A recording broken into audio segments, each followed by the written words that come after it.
เอามักพี่น้องมาคือเก่าของแสบขึ้นกับปูหมักพี่น้องเลยมื้อนี้กินก๋วยจับยวนไก่พี่น้องแต่ว่าต้มรวมกับเส้นมะม่าพี่น้องเลยแซ่บๆน้ำกันของแสบขึ้นกับปูหมัก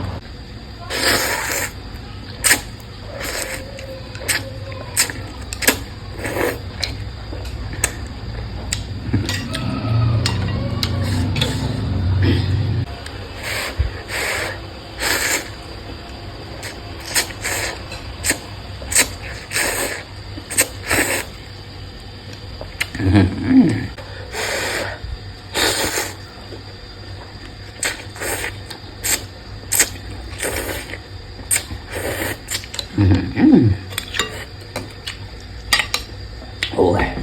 แซ่บๆคือเก่าพี่น้องเลยเสร็จมาจากน้องพี่น้องก็ได้เอาอันนั้น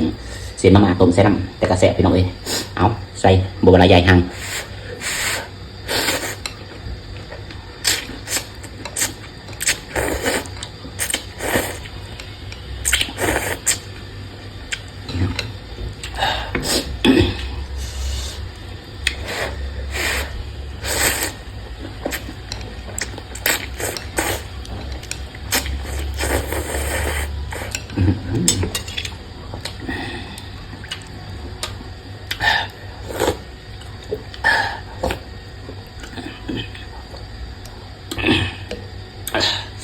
ตอนเลือดหมู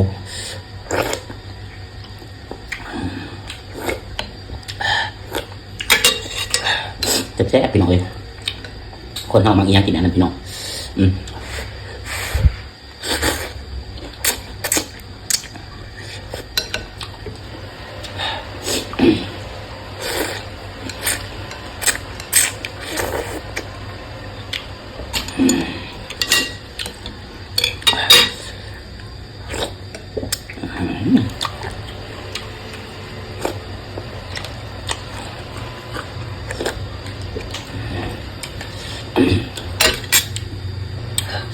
ตอนไก่เปื่อยๆพี่น้องเลย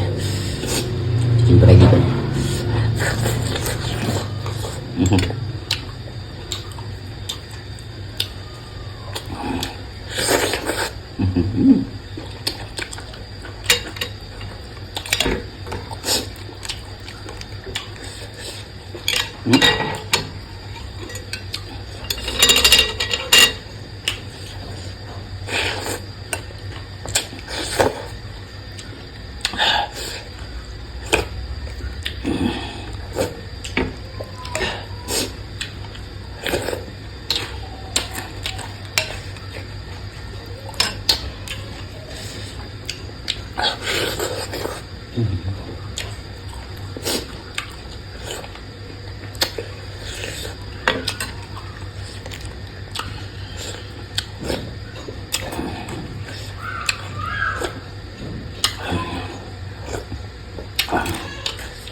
ทั้งแซ่บทั้งเผ็ดพี่น้องเลย